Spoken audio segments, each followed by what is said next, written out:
Bonjour à tous et à toutes. Il nous est raconté que l'Adam a été placé dans un jardin. Plus précisément le jardin d'un lieu qui s'appelle Éden. Le but en étant certainement de pouvoir passer du jardin à la maison et vice-versa, donc de jouir de la liberté d'entrer et de sortir. Éden signifie jouissance, béatitude, joie. Et le mot Gan, jardin, évoque un sentiment de protection, de soin, d'appartenance. Dire que Dieu a placé l'homme dans le jardin, dans le Gan Éden, c'est dire qu'il lui donne d'abord la sécurité et alors il pourra jouir de la joie du jardin. Adam avait à charge de garder le jardin. Il était donc responsable de sa propre sécurité pour pouvoir accéder au château. À chaque instant, il pouvait s'en affranchir. Sortir du jardin, ce n'était pas une prison dorée. Au lieu de marcher vers l'Éden, sans connaissance du bien et du mal, c'est-à-dire sans liberté, Adam a choisi l'expérience de la connaissance du bien-mal. Aujourd'hui, nous sommes hors du Gan, c'est-à-dire toujours confrontés au bien et au mal. À chaque instant, un tri doit se faire, comme si nous devions traverser une jungle en nous frayant un passage à coups de machette. Malgré tout, nous avons des bornes, sortes de garde-fous qui nous empêchent de nous perdre. Ceci, bien sûr, si nous les respectons. Dans le jardin, la barrière franchie a été de manger les fruits d'un certain arbre alors que tout le reste était à la disposition de l'homme. Hors du jardin d'Éden, nous sommes dans un autre jardin, en friche celui-là. Il nous a été donné avec à nouveau des interdits et tout le reste à notre disposition. Le tout est de savoir qu'est-ce qui est permis et qu'est-ce qui est interdit. En gros, nous avons l'interdit du meurtre, de l'adultère, du vol, du faux témoignage. Et là-dessus se greffent des sous-groupes, tout comme l'interdiction de manger de l'arbre de la connaissance du bien et du mal incluait des ramifications. Cela nous semble pas très compliqué d'obéir à la loi du jardin. Franchement, vous et moi, avons-nous des difficultés de ne pas tuer, voler, être adultère ou donner de faux témoignages? Ces tentations ne se présentent pas tous les jours. Par contre, tout le reste est à notre disposition. Ça en fait des sujets de jouissance. Dites-moi, pourquoi se fixer sur ce qui est interdit au lieu de marcher vers ce qui est permis, ce dont nous pouvons jouir, tout ce qui est recommandé? Pourquoi être obnubilé par la barrière et pas par ce qu'il y a dans le jardin, même s'il n'est pas aussi fantastique que l'autre, celui d'avant la faute? Mais réellement, est-ce si fantastique que cela de vivre sans avoir besoin de choisir, sans avoir la joie de la réussite, sans effort? Il est interdit de tuer. La belle affaire, j'ai pas envie de tuer. Il est interdit d'être adultère. Là non plus, ça ne me dit rien. Même de faire souffrir les animaux ou de faire du mal en général. J'ai pas envie. Donc, je ne vois pas pourquoi j'en ferais le centre de mes préoccupations. Par contre, j'ai envie de vivre d'être heureuse, de faire le bien, de parler avec mon Créateur et ami. En un mot, de manger à l'arbre de vie, d'entrer, de sortir, d'être libre, protégé et de reprendre le chemin de l'Éden. Non, l'herbe n'est pas plus verte en dehors de notre monde. Les autres mondes sont régis par des lois que nous ne connaissons pas et qui causeraient certainement notre perte, car pas adaptées à l'humanité.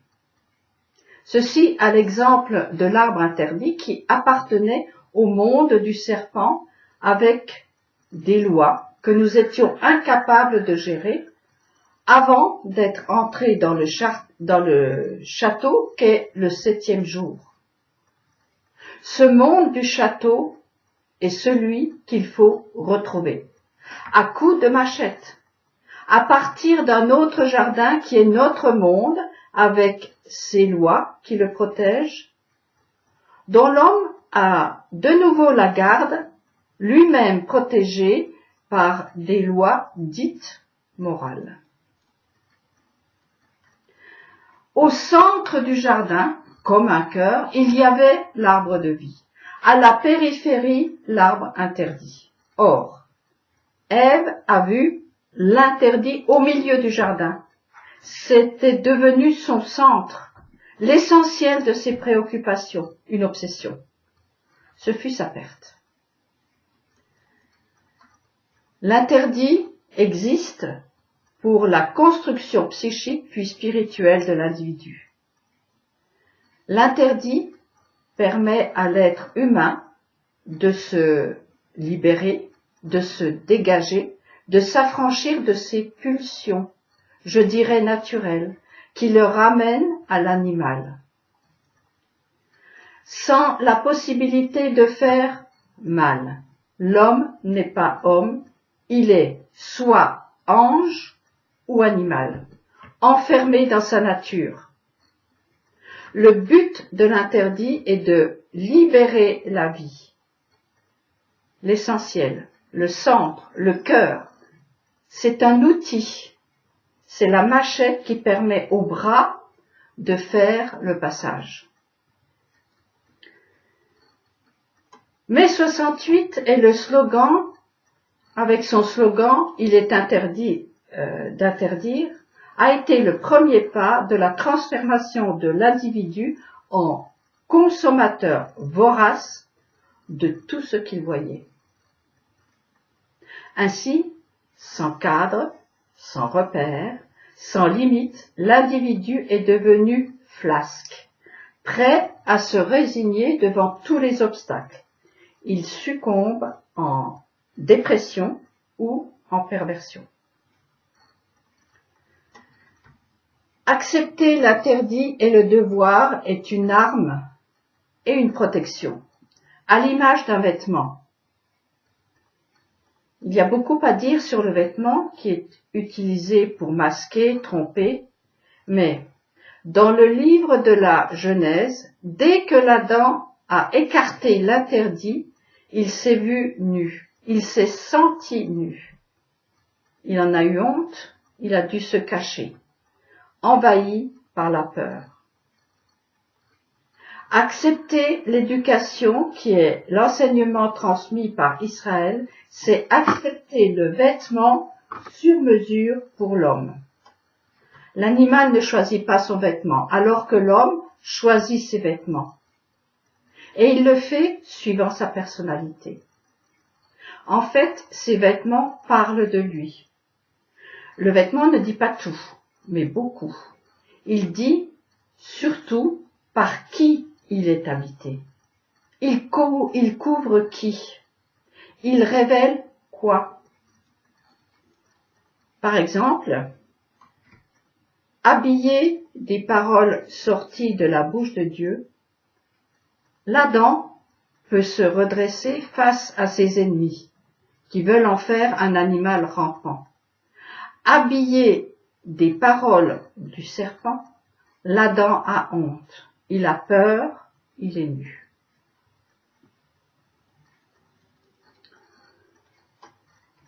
Ne pas vouloir tout pour soi ne veut pas dire renoncer à tout. Au contraire, dans l'enseignement des maîtres d'Israël, nous apprenons qu'il ne faut pas avoir tout, mais développer une relation harmonieuse avec le tout. Une relation de caresse réciproque, qui est alors un voile pudique qui protège. Une emprise vorace rend dépressif ou pervers. Être libre, c'est s'engager à ne vivre qu'avec un seul projet, remettre l'arbre de vie au centre de notre monde et en dévoiler les secrets.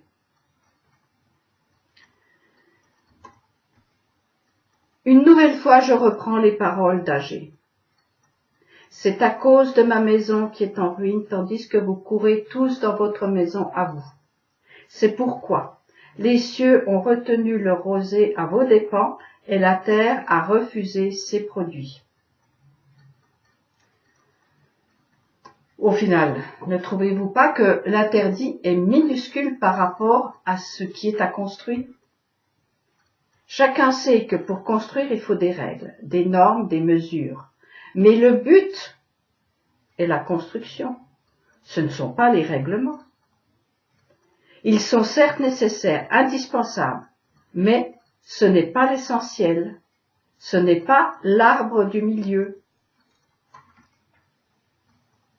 Les règles qui nous entourent et nous protègent sont celles de celui qui a tout créé. Il ne veut pas la mort. Il veut notre liberté, et c'est pour cela qu'il a mis ces barrières. Elles ne doivent pas devenir des chaînes, ni une obsession. Le pire des interdits est bel et bien, il est interdit d'interdire. Cela prend la tête, car ce n'est pas que la liberté qui est en jeu, mais sans frein, comme au temps de Noé, toutes les cataractes des cieux et de la terre sont lâchées, car il n'y a plus d'hommes pour cultiver, dominer, faire respecter les poids et mesures de la construction monde. Il est temps de revenir à la source au pied de l'arbre, à la maison dessinée par la lettre Beit, qui est la préfiguration de l'unité des contraires, puisque c'est l'abri d'un foyer où le feu et l'eau se côtoient, l'homme, la femme, les enfants, garçons et filles, les parents et les enfants, et d'une manière plus universelle, les juifs et les nations. Le tout viable, pas parfait, mais perfectible, vers une harmonie tissée par le permis et l'interdit. À la semaine prochaine et bonne méditation.